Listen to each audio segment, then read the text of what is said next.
नमस्कार, मेरा नाम प्रशांत है और आप देखना शुरू कर चुके हैं डेली लाइन का डेली डिस्कशन शो। और डेली डिस्कशन शो में आज चर्चा करेंगे आने वाली सरकार की।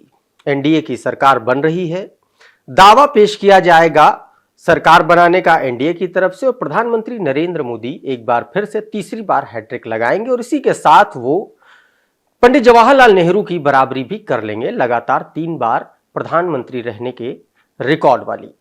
लेकिन सवाल ये नहीं है, सवाल यह है कि इस बार जैसी सरकार बन रही है उसके बावजूद, यानी कि उस सरकार में रहने के बावजूद, भारतीय जनता पार्टी के प्रधानमंत्री नरेंद्र मोदी के प्रधानमंत्री बनने के बावजूद इस बार के मोदी जी कितना बदले बदले नजर आएंगे, इस बार की सरकार क्या कुछ बदली बदली नजर आएगी, चर्चा इसी पर करेंगे। क्योंकि तमाम सारे मुद्दे हैं, यूसीसी से लेकर के मुस्लिम आरक्षण तक, जातीय जनगणना तक, तमाम सारे ऐसे इश्यूज हैं जहां पर भारतीय जनता पार्टी को परेशानी का सामना करना पड़ सकता है। क्योंकि 2 बैसाखियों के सहारे इस बार एनडीए की सरकार चलेगी। एक तो साउथ से चंद्रबाबू नायडू और दूसरा बिहार से नीतीश कुमार। तो इस बार की मोदी की जो 3.0 सरकार होगी, इसमें एन फैक्टर पूरे 5 साल काम करने वाला है और आज इसी एन फैक्टर पर चर्चा करेंगे। हमारे साथ हमारे सहयोगी अभिषेक पांडे जी हमेशा की तरह मौजूद हैं। अभिषेक भाई, बहुत बहुत स्वागत है आपका। दिल्ली में गहमा गहमी मची हुई है। कल पूरा दिन इंडिया अलायंस की बैठक, एनडीए अलायंस की बैठक, और या ये भी कह सकते हैं कि अभी भी पूरी तरीके से दिल्ली में जो है दिल्ली दरबार नेताओं से पटा पड़ा हुआ है। इस बार की मोदी सरकार कैसी होगी उसके बारे में थोड़ा सा चर्चा करेंगे। और जो कल एक फोटो जारी हुआ जिसमें प्रधानमंत्री नरेंद्र मोदी खड़े हुए हैं, चंद्रबाबू नायडू हैं उनके बगल में, फिर उसके तुरंत बाद नीतीश कुमार हैं, फिर एक हायरार्की फॉलो की गई है सीटों के अकॉर्डिंग। तो क्या ये एक संदेश देने की कोशिश है कि इस बार सरकार कुछ ऐसी ही इसी हायरार्की में चलेगी? देखिए, इस बार कुछ बदली बदली सी नजर आ रही है, एकदम तस्वीरें भी और सरकार चलाने का जो एक अनुभव आने वाले वक्त में होने वाला है वो भी, और बॉडी लैंग्वेज बिल्कुल वो दिख रहा है। सोशल मीडिया पे तमाम लोग कह रहे हैं कि पहले मोदी जी जिस अंदाज में रहते थे, अकेले रहना पसंद करते थे, सोलो पिक्चर में रहते थे, इस बार ग्रुप पिक्चर में आना शुरू कर दिए। और इस बार कोई रोड शो भी नहीं हुआ। रोड शो भी नहीं हो रहा। दूसरी बात, आप समझिए कि एक ही यूनिफॉर्म में, एक ही ड्रेस में भी दिख रहे हैं। ये भी लोग कह रहे हैं कि भाई मोदी जी का जो कद हो गया था, उसके बाद अब इस तरीके से सरकार चलाने में भाजपा को और मोदी जी को अपने आप को एडजस्ट करना पड़ रहा है। और एडजस्ट इसलिए करना पड़ रहा है कि आप देखिए कि चंद्रबाबू और नीतीश बाबू, ये 2 तो हैं मजबूत कड़ी जो पूरी तरीके से इस एनडीए में अपनी ताकत दिखा रहे हैं।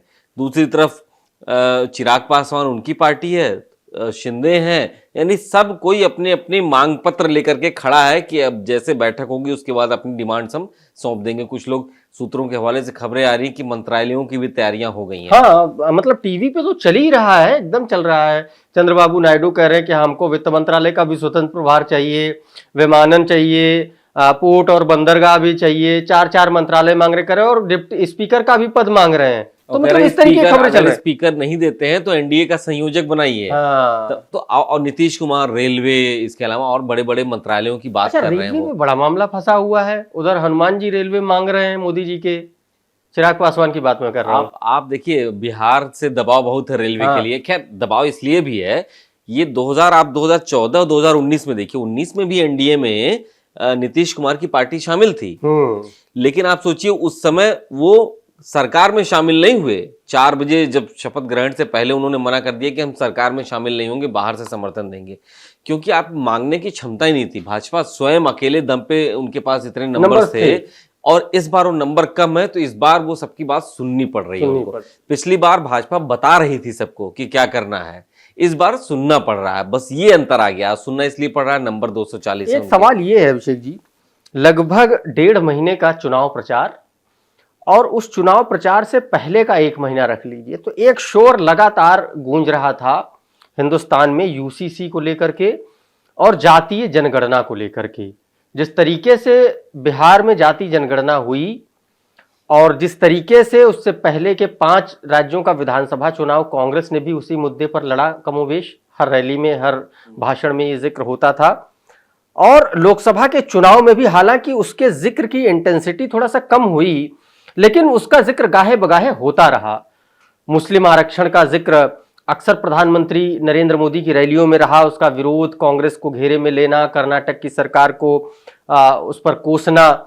अब जब चंद्रबाबू नायडू और नीतीश कुमार यहां समर्थन दे रहे हैं तो क्या स्थितियां बदली हुई नजर आएंगी, कैसे ये सब चीजें मैनेज होंगी? बड़ा सवाल तो ये भी है। देखिए, मुझे लगता है कि बीजेपी एनडीए में मजबूत भूमिका में है। अगर कोई भी बड़ा निर्णय होगा, हाँ। अभी ये भी खबर आ रही है कॉमन मिनिमम प्रोग्राम सीएमपी बनाने की बात की जा रही है। अगर सीएमपी बनेगा तो उसमें कुछ बिंदुओं को रखा जाएगा और सिर्फ नीतीश कुमार या चंद्रबाबू नायडू की डिमांड्स नहीं होंगी उसमें हो सकता है कि अगर नीतीश कुमार कहें जाति जनगणना करानी है तो और भी तो 13-14 पार्टियां हैं, उनकी तरफ से होगा, नहीं साहब नहीं होना चाहिए। बहुत सारी बातें हैं, मतलब एक उदाहरण के तौर पर मैं कह रहा हूं। तो भाजपा की तरफ से जो कहा गया था रैलियों में शुरुआती दौर में कि यूसीसी लागू होके रहेगा, यूसीसी लागू होके रहेगा, तमाम बातें कही जा रही थी। तो मुझे लगता है कि अब अपने मन से नहीं किया जा सकता कि हमने निर्णय कर लिया, नोटिफिकेशन जारी कर दिया और हो गया। अब आपको एनडीए की बैठक बुला करके सबका सहयोग लेना पड़ेगा, सबको मनाना पड़ेगा। हो सकता है कोई माने कोई ना माने, बहुत सारी बातें हैं, मतलब बीच का रास्ता निकालने वाली बात हो गई। दूसरी तरफ मुस्लिम आरक्षण पे चंद्रबाबू नायडू, आप देखिए मुस्लिम आरक्षण की बात गाहे बगाए वो भी कहते रहे हैं, भाजपा उसका खुला विरोध करती रही है। एनडीए की उस कॉमन मिनिमम प्रोग्राम में जब ये बातें आएंगी तो हो सकता है कुछ लोग इसका विरोध भी करें। तो अब जो भी मुद्दे आएंगे, भाजपा मजबूत है 240 नंबर्स के साथ, बाकी दलों की भी अपनी जरूरत है केंद्र की सत्ता में बने रहने के लिए, लेकिन अब उतनी आसानी से या उतनी मजबूती से अब उसको कोई लागू नहीं करा सकता, सबकी बात सुननी पड़ेगी। इसीलिए भाजपा की इस बार भूमिका बदली हुई नजर आ रही है। इसीलिए आप देखिए कि स्पीकर की जो बात कही जा रही है, स्पीकर जिस पार्टी का होता है समझिए आधी शक्ति उसकी हो जाती है स्पीकर। तो मुझे लगता है कि भाजपा स्पीकर का पद तो नहीं देगी किसी और को, लेकिन ये बात सही है कि जो ऐसे कठोर मुद्दे थे जिसपे भाजपा कड़ा रुख अख्तियार करती थी, अब उसमें नरमी आएगी और उनको सबकी बात सुननी पड़ेगी। नीतीश कुमार और चंद्रबाबू नायडू को भी सबकी बात सुननी पड़ेगी। ठीक बात है। दो दल हैं, चंद्रबाबू नायडू दूसरे नंबर के एनडीए में सबसे बड़े दल, और तीसरे नंबर पर नीतीश कुमार, फिर उसके बाद शिवसेना और तमाम दल हैं इस तरीके से। मैं ये समझना चाह रहा हूं कि ठीक है, इंडिया अलायंस और एनडीए अलायंस की हम बात करें, इंडिया अलायंस का कोई देखिए, उनके पास भी 234 सीटें हैं, उनका इस बार क्या रुख रहेगा? क्योंकि कल जब बैठक हुई उसके बाद जिस तरीके से मल्लिकार्जुन खड़गे ने कहा कि अभी हम वेट एंड वॉच की स्थिति में है, हम वॉच करेंगे कि सरकार क्या करे और जैसे ही कोई गलत कदम उठाएगी तब हम सोचेंगे कि हमें क्या करना है। तो क्या ये एक स्ट्रैटेजिक फैसला हो सकता है या नंबर्स कम होने की एक वजह हो सकती है, या इंडिया गठबंधन के सामने अभी भी चेहरे को लेकर के सिर्फ फुटबॉल की आशंका है, इस वजह से ऐसा कोई फैसला लिया गया कि नहीं अब हम लोग अपनी अपनी जगह पे बैठे? देखिए, इसमें तीनों ही चीजें हैं, लेकिन पीरियोडिक ऑर्डर में अगर देखा जाए तो सबसे पहले कि उनको पता है कि चंद्रबाबू नायडू, नीतीश कुमार नहीं आने वाले हैं, उनको यह आभास रहा होगा और उनकी बैठक से पहले वो फोटो भी बाहर आ गई, मीटिंग भी हो गई, समर्थन पत्र भी हो गया। तो मुझे लगता है उनके पास नंबर नहीं थे। पहली बात तो यह कि इन दोनों में से किसी एक का आना जरूरी था। दूसरी बात, उनके पास नंबर नहीं है, ये भी उनको पता है। और तीसरी बात, सर फुटबॉल वाली बात, ये तीसरे नंबर पर मैं इसलिए रख रहा हूं, ममता बनर्जी भी हैं, उनको भी याद रखना पड़ेगा, याद रखना। और तीसरी बात, अगर उनके पास नंबर्स अच्छे होते तो ये बिखराव सर फुटबॉल सबसे ऊपर आ जाता, नंबर 1 पे आ जाता। क्योंकि ये जो गठबंधन बना है, ये एकजुट अभी इसीलिए है क्योंकि ये विपक्ष में है। जैसे ही ये सत्ता पक्ष में जाएगा, इसमें बिखराव आएगा। बिखराव इस कदर आएगा कि यहाँ फिर हर सबकी अपनी डिमांड्स होंगी, सबके अपने स्टेट में इलेक्शन है, सबको अपने नंबर्स चाहिए, मतलब दिक्कतें कई होंगी। और मुझे लग रहा है अरविंद केजरीवाल, आम आदमी पार्टी अभी तुरंत बाहर हो जाएगी आने वाले दिल्ली में। अभी विधानसभा के चुनाव ने उनको हार हुई है, उनको नुकसान हुआ इस गठबंधन का, पंजाब में भी हो, दिल्ली में भी। तो मुझे नहीं लगता, और ममता बनर्जी ने पहले ही कह दिया था कि हम गठबंधन में तो हैं लेकिन चुनाव अलग लड़ेंगे। नंबर्स उनके पास आ गए हैं, कांग्रेस विरोध और भाजपा विरोध के नंबर्स उनके पास मिले हैं लोकसभा में। तो ऐसे में अगर वो इंडिया गठबंधन की मसलन मान लीजिए विपक्ष में भी है, उसमें शामिल अपने आप को दिखा देते हैं, तो आपको कांग्रेस से तो लड़ना ही पड़ेगा ना वहां पे। या तो आप सीट शेयरिंग कीजिए, वो करेंगे नहीं क्योंकि उनको स्टेट की पॉलिटिक्स करनी है, राज्य में दोबारा मुख्यमंत्री बनना है।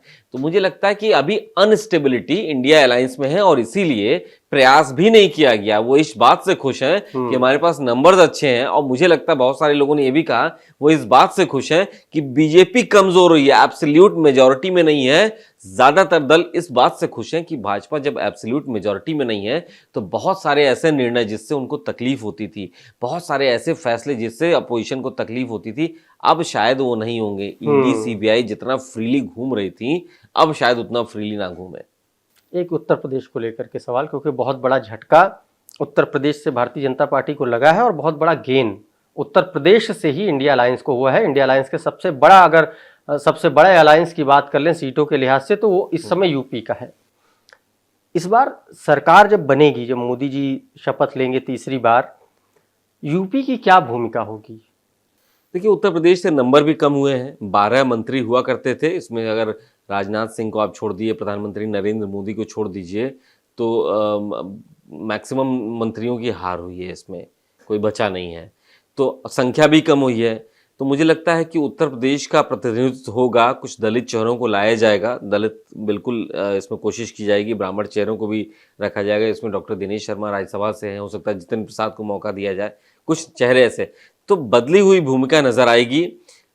उससे पहले ये भी समझना होगा कि उत्तर प्रदेश को दोबारा उस स्ट्रक्चर में लाने के लिए, उसी मजबूती में लाने के लिए संगठन और सरकार, यानी उत्तर प्रदेश की सरकार, दिल्ली की सरकार और संगठन, दोनों जगह का इसमें बड़ा फेरबदल के साथ साथ बेहतर तालमेल लाने की कोशिश की जाएगी। बहुत सारी अफवाहें थी कि तालमेल दिल्ली और लखनऊ के बीच में नहीं था अच्छा, इस वजह से नुकसान हुआ। ये भी अफवाहें थी कि जो तमाम लोग हैं वो अलग अलग चुनाव लड़ रहे थे, कोई किसी की सुन नहीं रहा था। तो बहुत सारी अफवाहें हैं, उसको दूर करने की कोशिश की जाएगी, सर फुटअव्वल को दूर। आज ही दिल्ली में राष्ट्रीय अध्यक्ष जेपी नड्डा के यहाँ, भाजपा के राष्ट्रीय अध्यक्ष के यहाँ बैठक हो रही, संघ के लोगों को विशेष आमंत्रित किया गया, बुलाया गया। तो कई ऐसी छोटी छोटी बातें हैं उत्तर प्रदेश में नजरअंदाज करना ना, शायद वो बयान भी संघ को बुलाना और वो बयान कहना, वो बयान कि हम अकेले चुनाव लड़ सकते हैं, हो सकता है आप लड़ सकते हो, लेकिन सहयोग आपको सबका चाहिए होगा। आपका कार्यकर्ता इस बार ठंडा रहा, संघ ठंडे बस्ते में चली गई, तमाम सारे लोग कह रहे हैं हमारे घरों में पर्चियां नहीं पहुंची बीजेपी, बहुत सारे मुद्दे हैं। और ओवर कॉन्फिडेंस, मुझे लगता है अयोध्या में जो भारी भक्तों की संख्या जा रही थी, वो भीड़ देख करके ओवर कॉन्फिडेंस में आ गए और अयोध्या में ही हार गए। तो कुल मिलाकर के इस बार की जो सरकार है भारतीय जनता पार्टी की, प्रधानमंत्री नरेंद्र मोदी की अगुवाई की जो सरकार होगी, बदले बदले से सरकार नजर आने वाले हैं तमाम सारे मुद्दों पर। उत्तर प्रदेश की भूमिका इस बार जो चुनाव में रही और अब चुनाव के बाद, नतीजों के बाद जो भूमिका होगी, उसमें जमीन आसमान का फर्क नजर आने वाला है।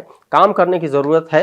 इंडिया अलायंस की तरफ से अगर बात करें तो ये उनके पास बहुत शानदार मौका है इस वक्त कमजोर को और ज्यादा कमजोर करने का। आपको क्या लगता है हमारे कमेंट बॉक्स में जरूर लिखिए।